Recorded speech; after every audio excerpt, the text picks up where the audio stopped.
La croissance est vénérée dans notre société moderne, donc dans notre imaginaire collectif, la croissance c'est quelque chose de très positif. Il faut rappeler quand même qu'empiriquement, un pays comme la France, on a une pauvreté qui augmente depuis des décennies, en parallèle de la croissance économique. Donc c'est pas comme si à la limite, à chaque fois qu'on avait une augmentation du PIB, on avait des gens qui sortaient de la pauvreté, vraiment systématiquement.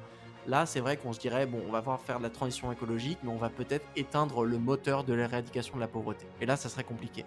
Mais aujourd'hui, dans un pays comme la France, la croissance n'est pas le moteur de l'éradication de la pauvreté. Au contraire, soit on reste dans un déni, de dire non, vous inquiétez pas, la technologie va nous sauver, on continue, et un jour, on se retrouvera confronté soit à une pénurie de matériaux, sûrement liée aussi à des conflits géopolitiques, soit à des impacts écologiques effroyables, que ce soit des pandémies, que ce soit un réchauffement climatique, que ce soit l'érosion de la biodiversité. Et certains aujourd'hui, c'est que la tendance, elle va vers la privatisation. Donc la privatisation, c'est une expansion un petit peu de la sphère capitaliste où on va avoir tendance à réduire les services publics, à privatiser la santé, l'éducation, à venir racheter en fait des coopératives, des communs pour que ça devienne des entreprises privées lucratives.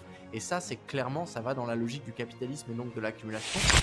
Là, en ce moment, c'est vrai que c'est quand même assez difficile. Les sources d'optimisme se tarissent assez vite. J'ai un peu l'impression, pour moi, là, l'optimisme en ce moment, c'est un peu comme l'eau dans Mad Max. Genre, il n'y en a pas beaucoup, on est beaucoup à le rechercher. Donc, quand on parle d'une société post-capitaliste, de la manière dont c'est étudié dans la post-croissance, et bien sûr en prenant leçon des échecs de l'Union soviétique, ça serait plus s'orienter vers un système où la propriété privée des moyens de production deviendrait une propriété sociale. Et donc il y a toutes ces incertitudes qui font que moi personnellement, si je devais émettre un avis avec un flingue sur la tempe, enfin si c'est moi qui parie mon argent, je parierais pas sur le verdissement de la croissance dans les pays riches dans les années qui viennent.